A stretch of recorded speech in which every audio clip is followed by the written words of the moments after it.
Here is a question that has haunted careful readers of the Gospels for centuries.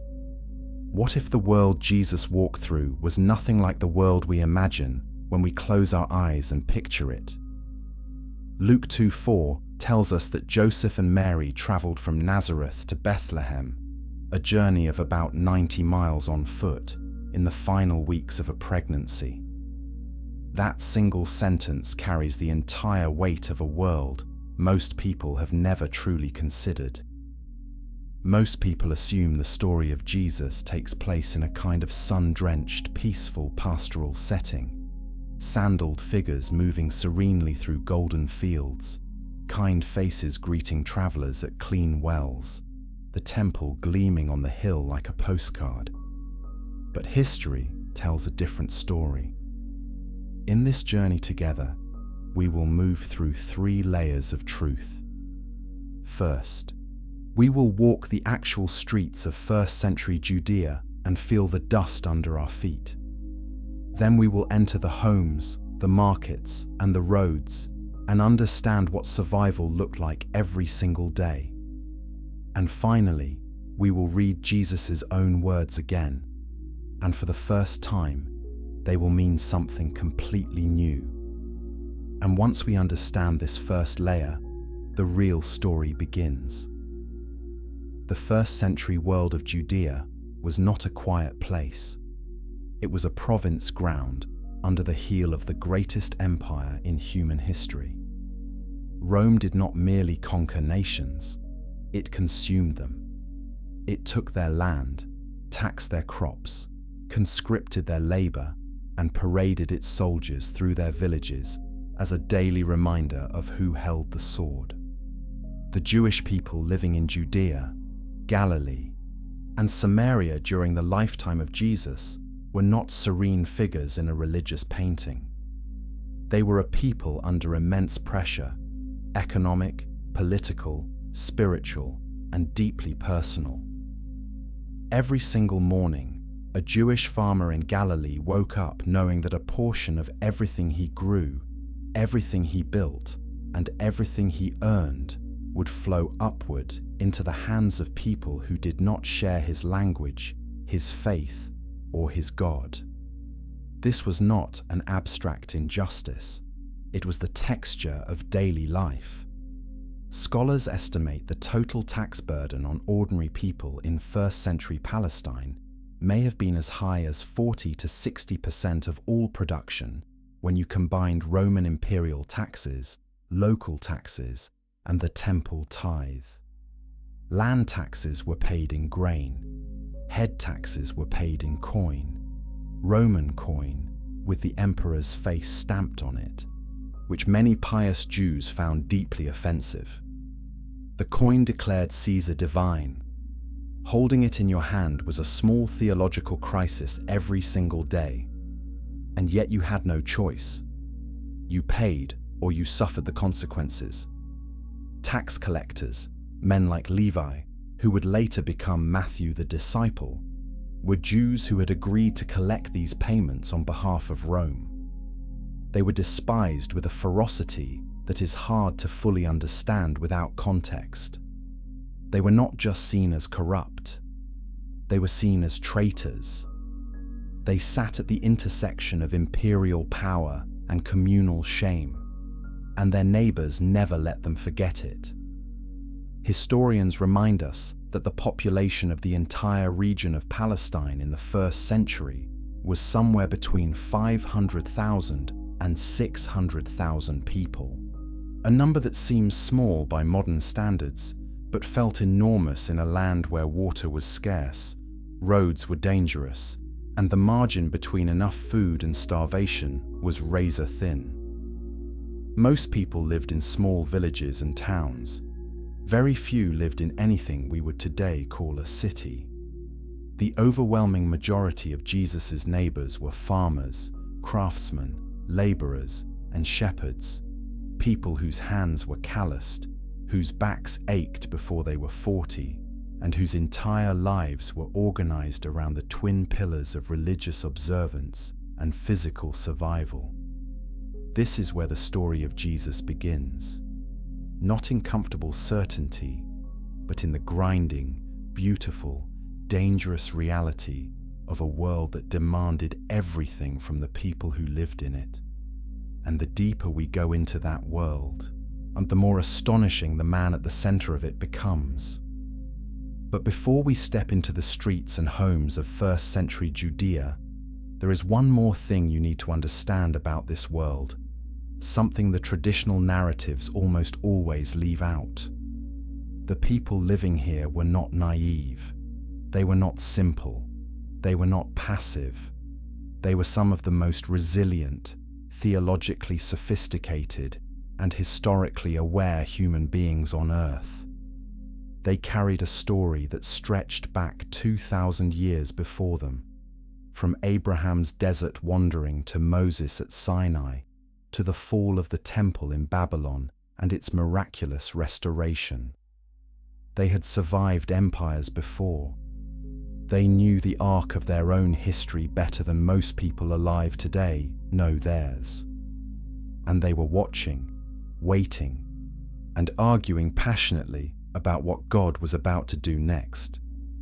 That crackling tension between the weight of Roman boots and the fire of ancient promise is the true setting of the gospel story, and it changes everything. Subscribe to this channel now, because the deeper we go into this world, the more everything you thought you knew will shift. Chapter 2: Dust, Stone, and the Shape of Survival. Walk into Nazareth in the 1st century, and your first sensation is not beauty. It is heat. The sun in the Galilee region of northern Israel is relentless.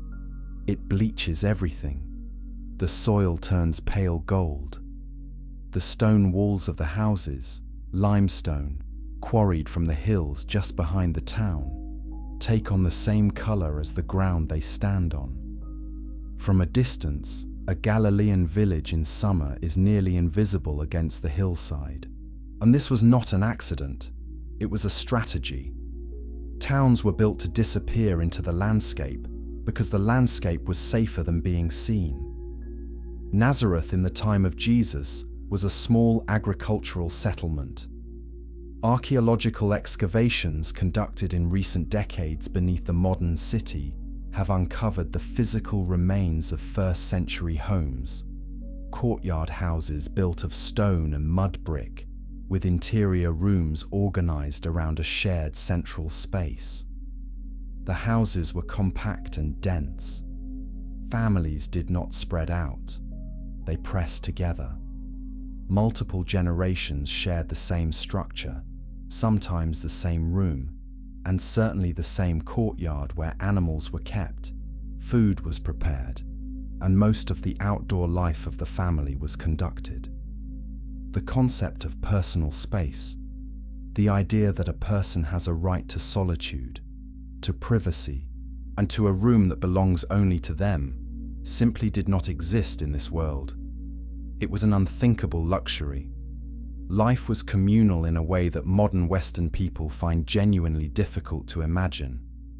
The streets of Nazareth were narrow, not narrow by choice, but narrow by necessity.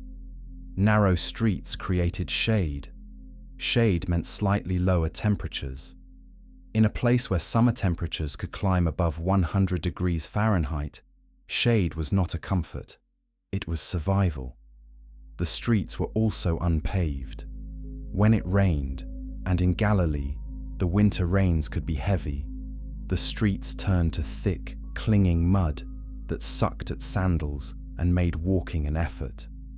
When the dry season came, the streets became rivers of fine dust that coated everything: clothing, food, lungs, eyelashes. Cleanliness in this world was not a question of personal preference.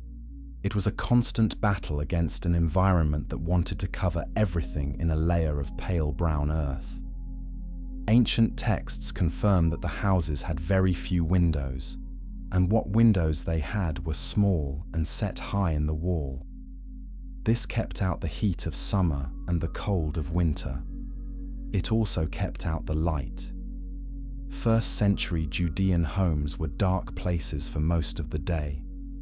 The primary sources of light were small oil lamps, clay vessels filled with olive oil with a wick resting in the oil.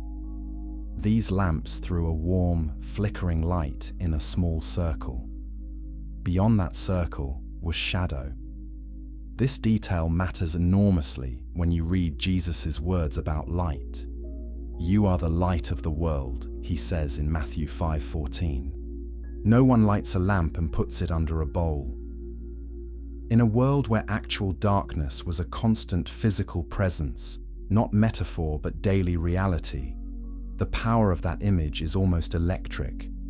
Light was precious. Light was protection. Light was the difference between finding your way and being lost. Nazareth sat in a valley in the lower Galilee, surrounded by hills on multiple sides. It was not on any major trade route. It was not a center of commerce. It was not famous for anything. When Nathanael hears that a prophet has come from Nazareth, his first response in John 1:46 is immediate and dismissive. Can anything good come from Nazareth? That response was not random.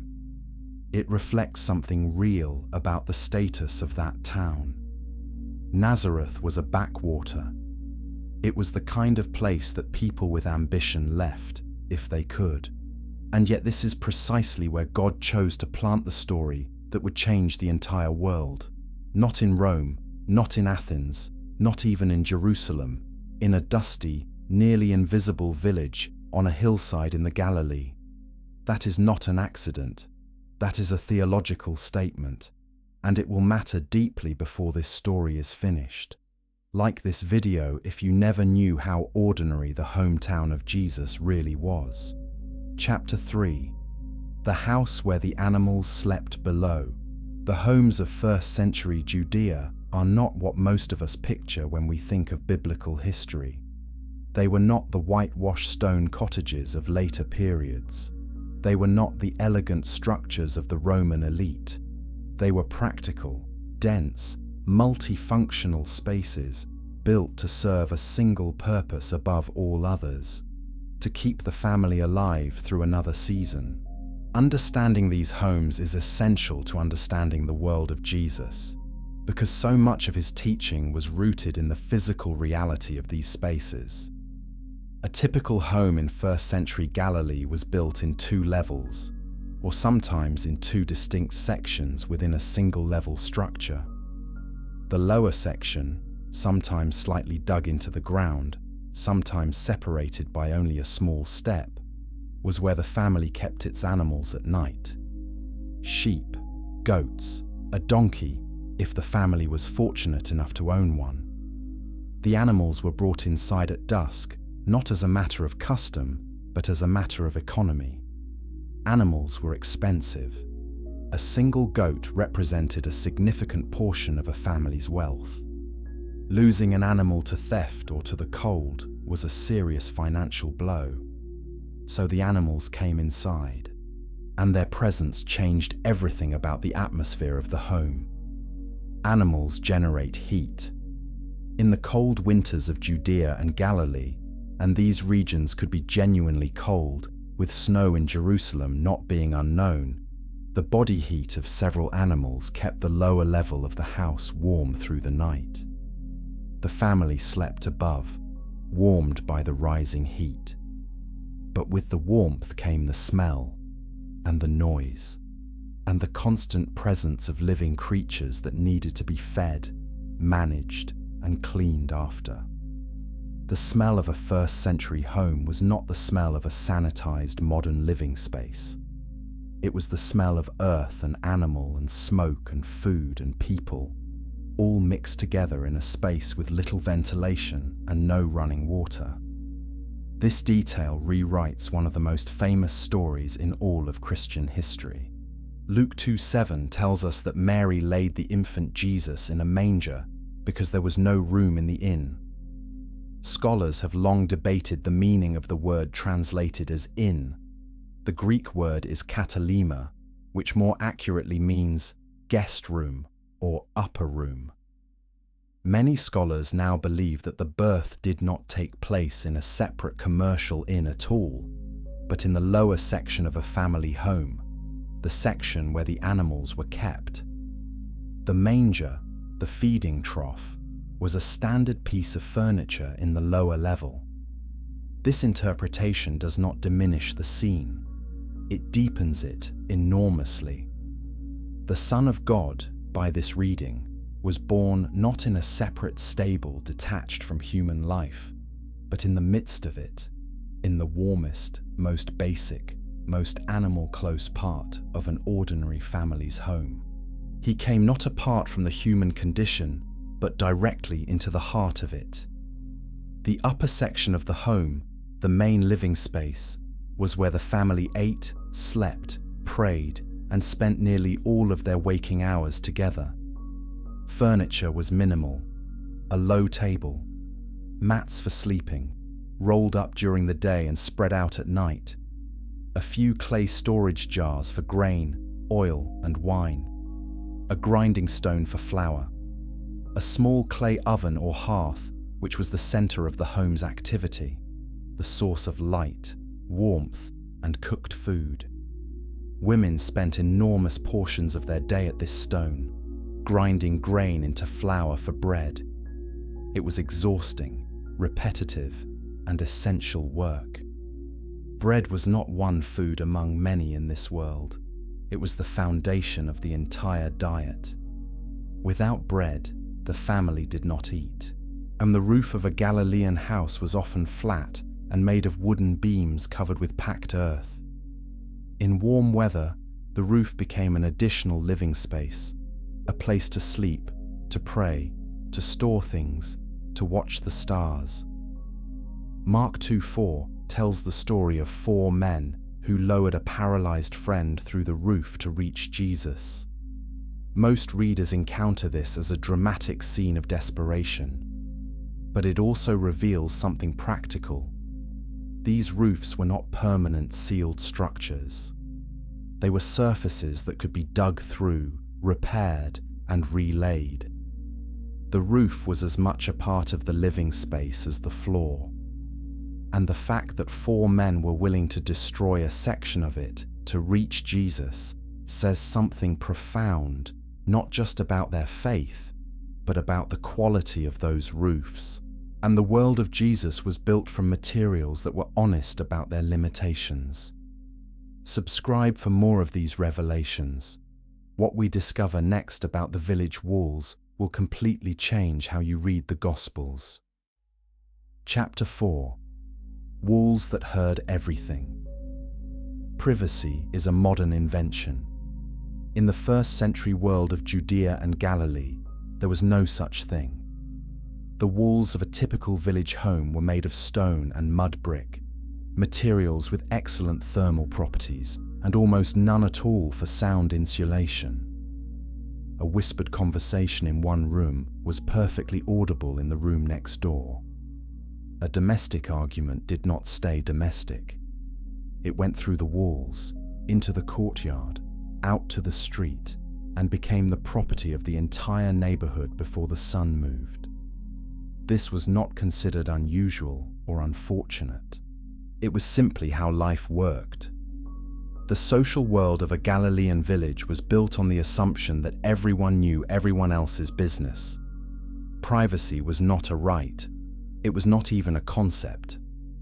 What replaced it was a system of communal accountability and communal support that functioned far more powerfully than individual privacy ever could. If a family was struggling, the neighbors knew. If a man was drinking too much, the neighborhood knew. If a woman was sick and could not work, the community brought food. The lack of privacy was not only oppressive, it was also protective. It created a web of social obligation and mutual awareness that modern individualism has largely destroyed. But this transparency had a dark side. In a world governed by honor and shame, and first-century Jewish society was deeply, profoundly organized around these two poles. The absence of privacy meant the absence of mercy for anyone who made a mistake. A mistake made in private quickly became a public matter. A woman who broke a purity law did not just carry her own shame. She carried it into the street, where it attached itself to her family, her husband, her children, and her community. The concept of purity in first-century Judaism was not merely a spiritual or religious category. It was a social one.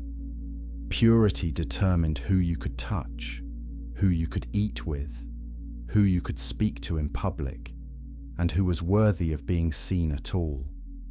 And the walls that heard everything made sure that violations of purity were impossible to conceal. Ancient texts confirm that the Pharisees, one of the major religious parties of first-century Judaism, placed enormous emphasis on this system of purity law. They were not simply being rigidly legalistic for its own sake, as they are often caricatured in modern retellings of the gospel stories. They were trying to protect the community. The logic was this: if Israel was suffering under Roman occupation, it was because the covenant had been broken. If the covenant had been broken, it was because the people were impure. If the people could become and remain pure through careful observance of the law in every area of life, then God would act. God would restore the kingdom. God would end the occupation.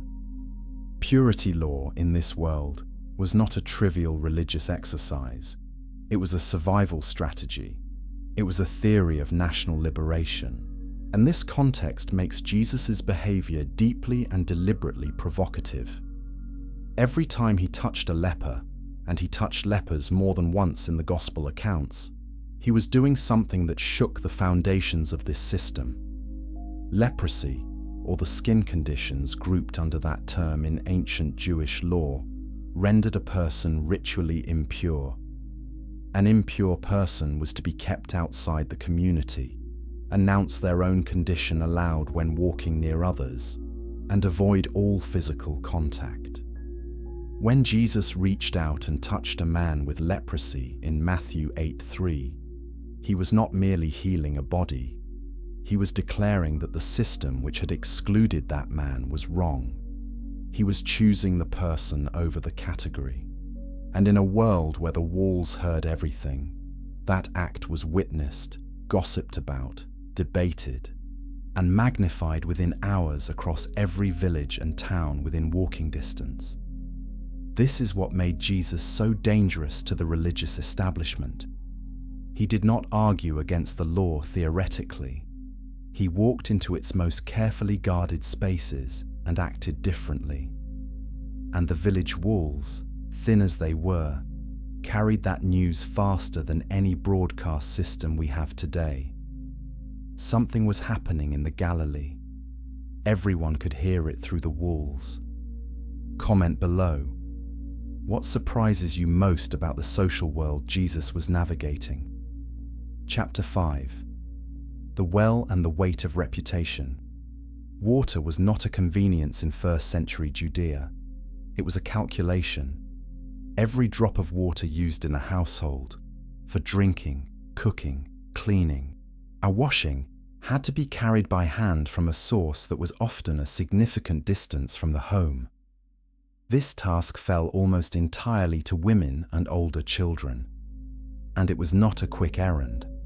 It was a daily physical expedition that could take hours, depending on the distance to the nearest spring or cistern.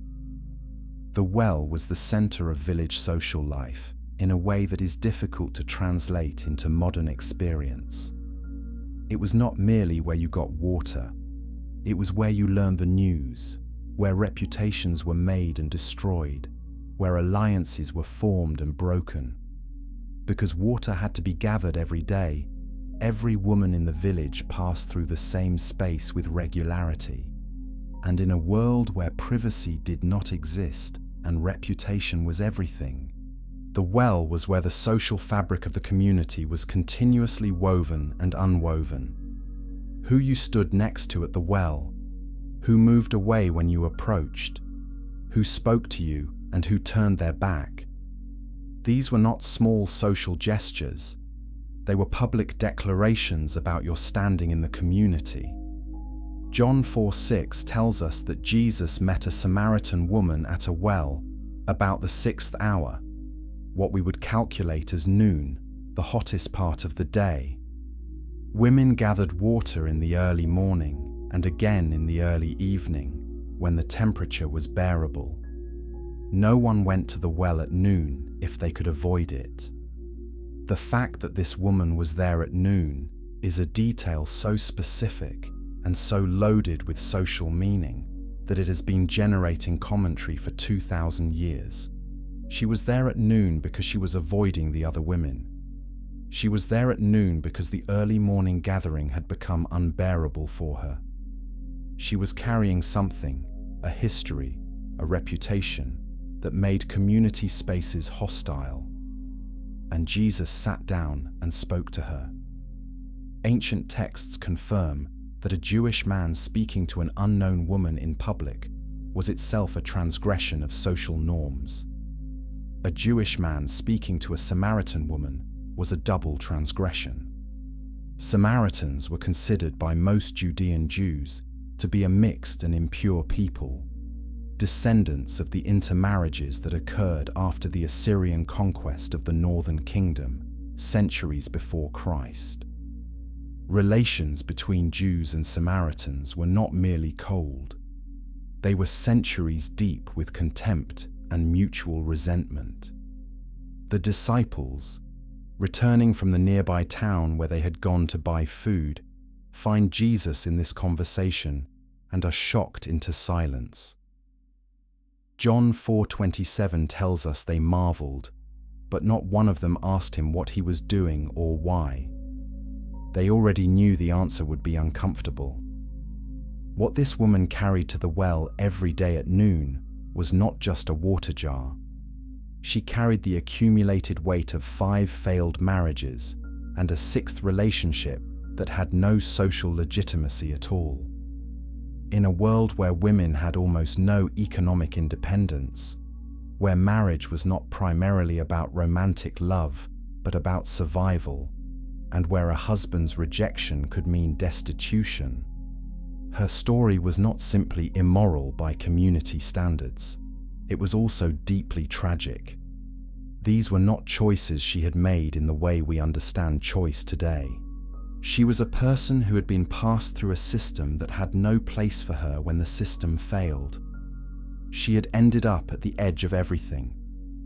And Jesus met her there, not to condemn, not to pity, to talk with her as an equal, to offer her something that had nothing to do with social standing, and to treat her as someone worth the full investment of a conversation that changed the rest of her life. The well in the world of Jesus was not just a place for water. It was a stage on which social judgment played out every single day. And it was precisely the kind of place where Jesus chose to be. Like this video, if the story of the woman at the well hits differently now that you understand what noon at the well really meant. The next chapter goes somewhere even more personal, inside the very walls of the homes where Jesus grew up. Chapter 6, Sepphoris, the city that changed everything. 3 miles from Nazareth, a distance that a healthy young man could walk in under an hour, stood a city that was everything Nazareth was not. Sepphoris was wealthy. Sepphoris was cosmopolitan. Sepphoris was Roman in its architecture, its culture, and its ambition, even though most of its inhabitants were Jewish. When Herod Antipas rebuilt Sepphoris after its earlier destruction, he created a showcase city, one designed to impress Rome, to signal the sophistication of Jewish governance, and to establish his credentials as a ruler who understood the language of power. The city had a grid layout, colonnaded streets, a theatre, elaborate mosaic floors in its wealthy homes, and all the amenities of Roman urban life. It was, in the language of its time, a jewel. The contrast between Sepphoris and Nazareth was not merely architectural, it was cultural, moral, and existential. For a young Jewish man from Nazareth, a town defined by mud, stone, simplicity, and strict religious observance, the sight of Sepphoris on the hill was a daily encounter with a set of choices. The Roman world was right there. You could see its wealth from your doorstep. You could hear its music, see its theater offerings, observe the way its citizens walked and dressed and ate. The question it put to every Jewish person in the region was relentless and unavoidable. Do you want this? Do you want to be this? What are you willing to become to have what this city has? Scholars have long debated how much time Jesus may have spent in Sepphoris. The Gospels do not mention it by name, which is itself remarkable given how close it was to Nazareth. Some scholars believe this deliberate silence is significant, that Jesus' ministry consciously avoided the Romanized city centers and focused instead on the villages and small towns where ordinary people lived. Others suggest that Jesus, described in the Gospels as a carpenter or craftsman, the Greek word is tekton, which could mean carpenter, mason, or general builder, may have worked in Sepphoris during Antipas's building projects. A skilled craftsman in a small village 3 miles from a major construction boom would have had strong economic reasons to take that work. What is certain is that Jesus grew up in the shadow of this contrast. The Sepphoris question was not abstract for him. It was daily and tangible. And the theology he developed, the kingdom of God as an alternative to both Roman power and religious rigidity, the radical insistence that human dignity was more important than either wealth or status, the consistent focus on the poor and the excluded. These were not ideas formed in a vacuum. They were ideas shaped by a lifetime of watching what empire did to people, watching what the pursuit of Roman wealth and Roman approval did to the soul of a community, watching what happened to the values of a people when the city on the hill made its daily offer of comfort in exchange for compromise. Archaeological excavations at Sepphoris have produced remarkable findings. Scholars have found no pig bones from the early 1st century, confirming that despite its sophistication, and the city remained observantly Jewish in its food practices during the time of Jesus. They have found ritual baths in private homes, a mark of wealth and piety combined. They have found elaborate floor mosaics, including the famous mosaic known as the Mona Lisa of the Galilee, a portrait of striking beauty and individuality from a later period, which gives some sense of the artistic ambitions of the city's wealthy class. Sepphoris was not a place of simple contrasts between pure Jewish life and corrupting Roman influence. It was a place of negotiation, a place where people were working out every day what it meant to be Jewish in a Roman world. The same negotiation Jesus was engaged in, and that negotiation, still unresolved when Jesus began to speak, forms the living background of everything the Gospels record. What the road between these two worlds looked like, physically and morally, is what we explore next. Chapter 7. The Road of Blood. Between Jerusalem and Jericho lies one of the most dramatically hostile stretches of landscape in the entire region of ancient Palestine. The road drops more than 3,000 feet in under 20 miles. It descends through a wilderness of limestone and flint, bare, bleached, treacherous country, where the rock has been scoured clean of soil by centuries of wind and rain, and where shade is a memory and water is a rumor. The ancient Greeks called this desert the eremos, the empty place. The Jewish people called it the midbar, the wilderness. And the road that ran through it, connecting the holy city on the hill to the lush oasis city in the Jordan Valley below, was known to local people by a name that needed no explanation: the Road of Blood. The name did not come from dramatic legend, it came from experience. Travelers on this road were regularly robbed. The terrain, all ravines and sudden drops and rock formations large enough to hide a man or a group of men, was perfect for ambush. Bandits knew this route as well as any traveler. They knew when caravans were likely to pass, what time of day offered the best cover, and which stretches of road were farthest from any help. Ancient texts confirm that this road had a reputation for violence that extended well beyond the region itself. The historian Josephus describes the area surrounding this road as a place where brigands operated with disturbing regularity. The Roman authorities stationed garrisons at intervals along the road in an attempt to control the danger, but the wilderness was too vast and too inhospitable for those garrisons to be everywhere at once. The traveler on this road was not safe. This is not a background detail. It is the entire point of one of Jesus' most celebrated teachings. Luke 10:30 begins, "A man was going down from Jerusalem to Jericho when he was attacked by robbers." There is no setup. There is no preamble.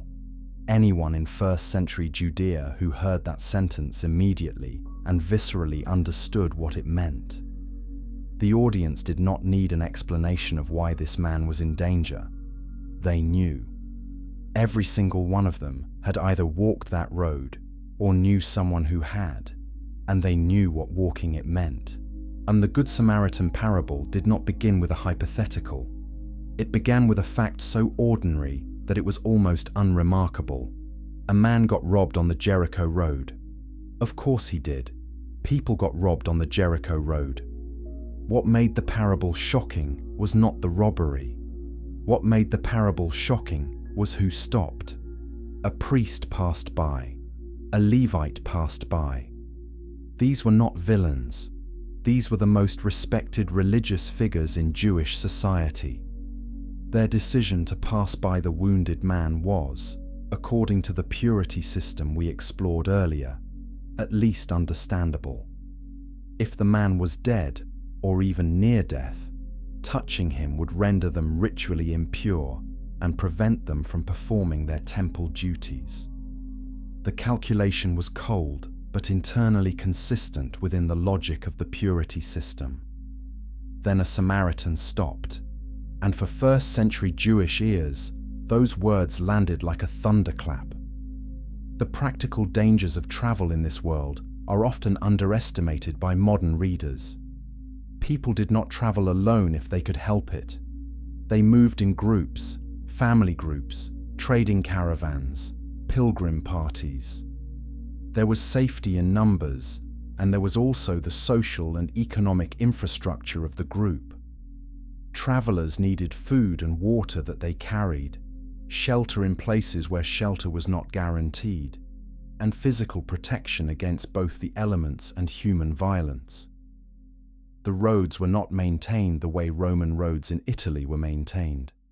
They were rocky, difficult, and in certain seasons nearly impassable. A woman traveling alone between towns was in danger of a kind that modern Western women almost never face.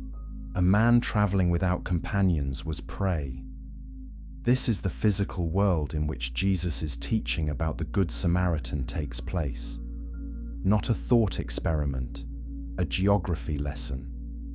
And when we understand the geography, the lesson breaks open in a completely new way. Share this with someone who has never heard the Good Samaritan story read in this context. Chapter 8: Carpenters, Farmers, and the Economy of Survival. The economy of first century Judea and Galilee was built on three foundations: agriculture, craft, and the temple system. Every other economic activity in the region either supported one of these three or existed in the spaces between them. Understanding how ordinary people made their living in this world, what they grew, what they built, what they sold, and what they owed, is essential to understanding the people Jesus spoke to and the problems he addressed. Most people in first-century Galilee were farmers, not wealthy landowners. Those were a small and privileged minority. Most were tenant farmers or smallholders, cultivating plots of land that were either rented from a large landowner or owned outright, but burdened by debt. The Galilee was fertile country.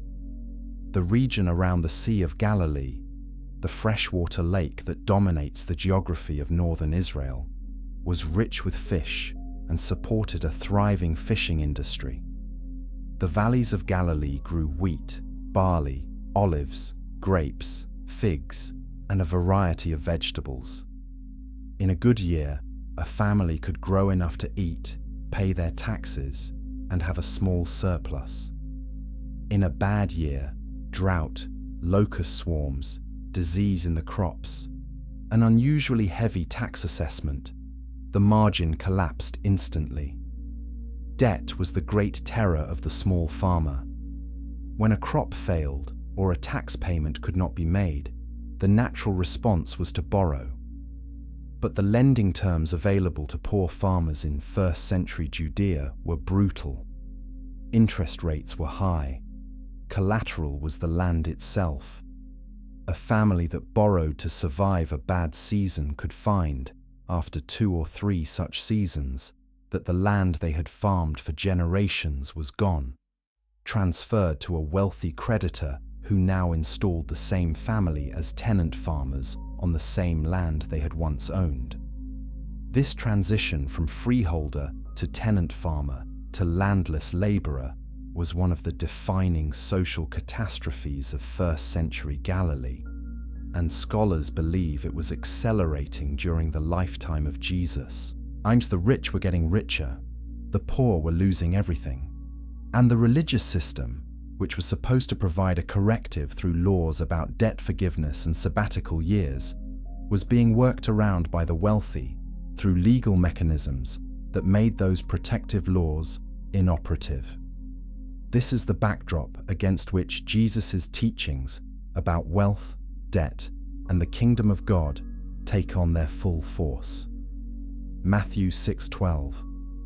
Forgive us our debts, as we also have forgiven our debtors, is not a vague spiritual metaphor in this world. It is a direct reference to the economic system strangling the lives of the people listening. The word used in the original Aramaic, which Jesus almost certainly spoke, was a word that meant both sins and debts.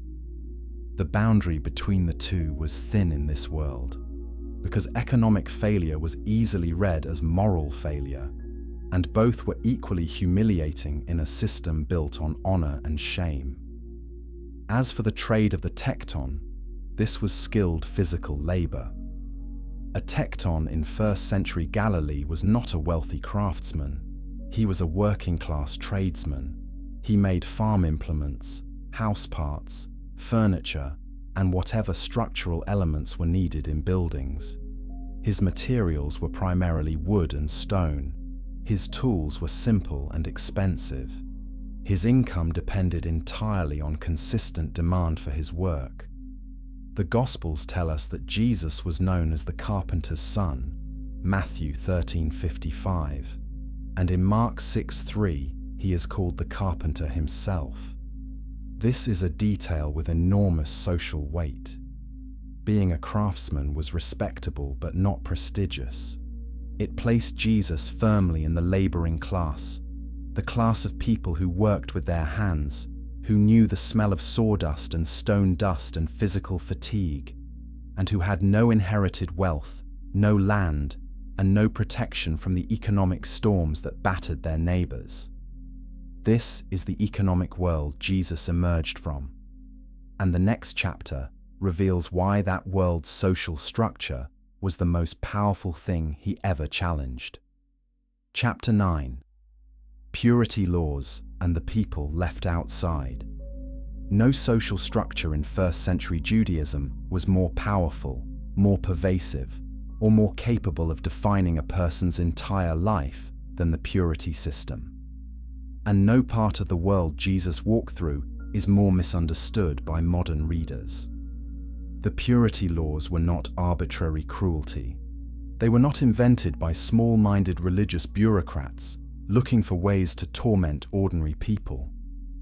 They had deep theological roots, long historical development, and genuine communal purposes. Understanding why they existed and how they functioned is essential to understanding what Jesus was doing when he challenged them. The foundation of the purity system is found throughout the Torah, particularly in Leviticus, that often skipped book in the middle of the Old Testament. Leviticus chapters 11 through 16 contain an elaborate taxonomy of clean and unclean conditions. Which animals could be eaten, which bodily conditions rendered a person unclean, what processes were required to restore purity, and what kinds of contact transferred impurity from one person to another. These laws governed diet, sexual activity, childbirth, disease, death, and a host of other aspects of daily life. They were not optional add-ons to Jewish existence. They were the fabric of it. The social effect of these laws was profound. They created a spectrum, a graded hierarchy of purity, along which every person in the community was positioned at any given moment. At the top were the priests, who maintained the highest purity standards and alone could enter the most sacred parts of the temple. At the bottom were those whose conditions made them permanently or chronically impure. People with certain skin diseases, women with irregular bodily cycles, men with certain physical conditions, people who had come into contact with corpses, people engaged in certain occupations. Tax collectors were considered impure because of their constant contact with Gentile coin and Gentile people. Shepherds were considered impure because they could not always maintain the required purification rituals while living in the field. Fishermen occupied a similarly ambiguous position. These were not people who had done something wrong. They were people whose lives made it structurally impossible to keep up with the purity requirements that the system demanded. Scholars debate the exact reach of purity law in daily life. The Pharisees pushed for an extension of priestly purity standards to all of Jewish life. Not just the temple, but the table. Not just the altar, but the home. This was a genuine and sincere reform movement. They believed that if all of Israel lived at the purity level of priests, the covenant would be restored and God would act. But the practical result of this push was to create a society with increasingly sharp and painful social divisions. Purity became the measure of worth. The impure were not just spiritually different, they were socially inferior. They were not invited to eat at the tables of the pure. They were not considered reliable witnesses in legal proceedings. They were, in the most literal sense, people without full standing in their own community. This is the world into which Jesus spoke his most radical words. Blessed are the poor in spirit, Matthew 5:3. The last will be first, Matthew 20:16. The tax collectors and prostitutes are entering the kingdom of God ahead of you, Matthew 21:31. Each of these statements was not merely theological, it was a direct address to the purity hierarchy. Jesus was not saying that the system was imperfect and needed adjustment. He was saying that the system had the categories exactly backward. The people it had placed at the bottom, the chronically impure, the economically excluded, the socially shamed.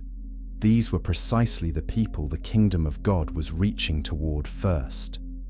That was not gentle wisdom. In first-century Judea, it was revolutionary.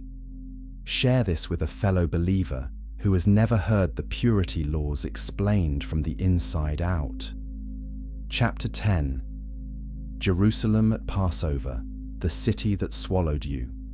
There are 3 times each year when the Torah commands Jewish men to appear before God at the temple in Jerusalem. These are Passover, Shavuot, and Sukkot, the 3 pilgrimage festivals that structured the Jewish religious calendar.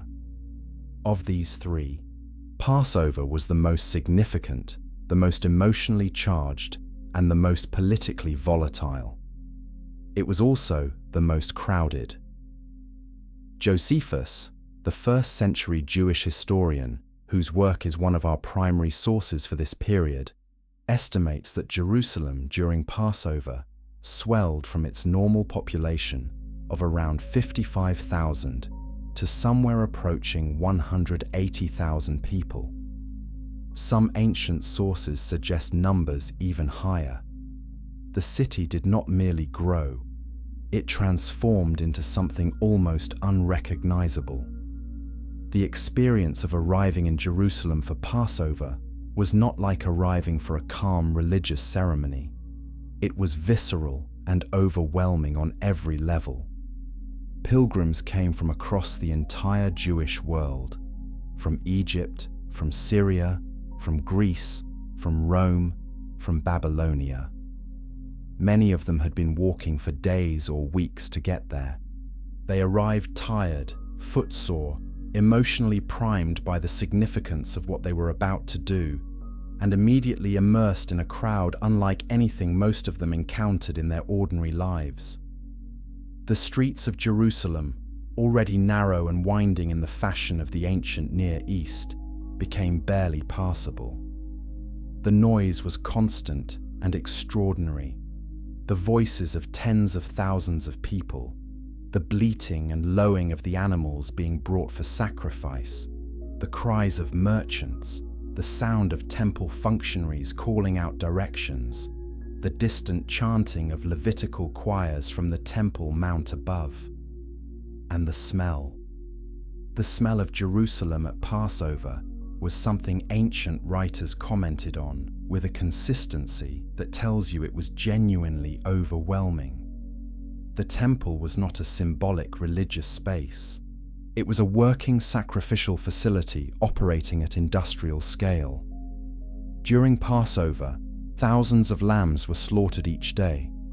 Josephus speaks of enormous numbers of animals sacrificed in a single Passover, numbers that give some indication of the sheer scale. The blood of sacrifice ran through channels carved into the stone floor of the temple courts, channeled away through drains into the Kidron Valley below. The smoke of burning offerings rose continuously from the great altar. The smell of blood, smoke, burning fat, and incense mixed together in a combination that no modern person has ever experienced, and that first-century pilgrims encountered as the overwhelming sensory reality of meeting God. For the rural Galilean, the farmer, the fisherman, and the craftsman who had made the journey south from villages like Nazareth or Capernaum, the arrival in Jerusalem was an encounter with a different order of reality. The Temple Mount loomed over the city. Herod the Great's renovation and expansion of the temple, one of the greatest construction projects of the ancient world, had produced a platform that covered an area of about 35 acres and was visible from miles away. The temple building itself was clad in white marble and gold. Ancient sources describe travelers seeing it from a distance and at first thinking the building was capped with snow, only to realize as they drew closer that the white was the glare of marble in the Judean sunlight. It was deliberately designed to awe. It succeeded. And what happened inside those walls? in the courts, at the tables, around the money changers, is what we uncover in the next chapter. Chapter 11. The Temple, the Money, and the Merchants. The Temple in Jerusalem was not only the spiritual heart of Judaism, it was the economic engine of the entire region. Every aspect of temple worship required resources: animals for sacrifice, grain for offerings, incense, oil, wine, linen for priestly garments. Every one of these resources had to be purchased or produced. The temple operated on a scale of economic activity that employed thousands of people and generated revenue streams that flowed through the entire economy of Judea and Galilee. The most visible expression of this economy was what Jesus encountered when he arrived in Jerusalem and entered the temple courts. John 2:14 records it directly. In the temple courts, he found people selling cattle, sheep and doves, and others sitting at tables exchanging money. This scene has been compressed in popular imagination into a simple story of corruption, corrupt merchants, corrupt money changers, righteous Jesus. But the historical reality is considerably more complex, and understanding that complexity makes Jesus' action far more significant. The money changers were not freelance criminals who had sneaked into a sacred space. They were providing a service that the temple system required. Pilgrims arriving from across the Jewish world carried a bewildering variety of coinage: Roman denarii, Greek drachmas, Egyptian currency, the coins of a dozen different provinces and city-states. And the temple tax, the annual half-shekel contribution required of every Jewish adult male, had to be paid in a specific currency, the silver shekel of Tyre. These Tyrian shekels were preferred not because of any affection for the pagan imagery they bore, but because they were reliable in weight and silver content, meeting the temple's standard for acceptable payment. Money changers converted whatever currency a pilgrim carried into the required Tyrian shekels, charging a commission for the service.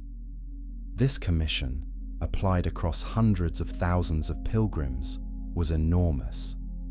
The animal merchants served a similar structural purpose. The Torah required specific animals for specific sacrifices, unblemished, healthy animals meeting precise physical criteria. A pilgrim who had walked for a week from Galilee carrying a lamb for sacrifice faced a gauntlet of temple inspection. If the animal was found to be blemished, and the temple inspectors were known to find blemishes with suspicious regularity, the pilgrim was required to purchase a replacement animal from the merchants inside the temple precincts. These animals were often sold at prices many times the market rate outside the city. The system was not illegal. It was the system. It was built into the structure of pilgrimage and sacrifice in a way that made it almost impossible to avoid. But it was weighted consistently and heavily against the poor. When Jesus overturned the tables of the money changers and drove out the animal merchants, he was making a statement about the entire structure of the temple economy. He was saying, in the clearest physical language available to him, that the institution which was supposed to bring the poor close to God was instead extracting the last of their money on their way in. His words, recorded in Mark 11:17, cite two prophets in a single sentence. "My house will be called a house of prayer for all nations," from Isaiah 56:7. "But you have made it a den of robbers," from Jeremiah 7:11. The choice of Jeremiah is especially pointed. In its original context, Jeremiah 7 is a sermon delivered at the temple gate to people who believed that the mere presence of the temple guaranteed God's protection. Jeremiah said they were wrong. Jesus walked into the same temple and said the same thing, with overturned tables instead of words. Subscribe to this channel. The next chapter takes us to the darkest valley in Jerusalem, and you need to understand what was actually happening there. Chapter 12. Gehenna, the valley at the edge of the city, south of Jerusalem, curving around the base of the hill.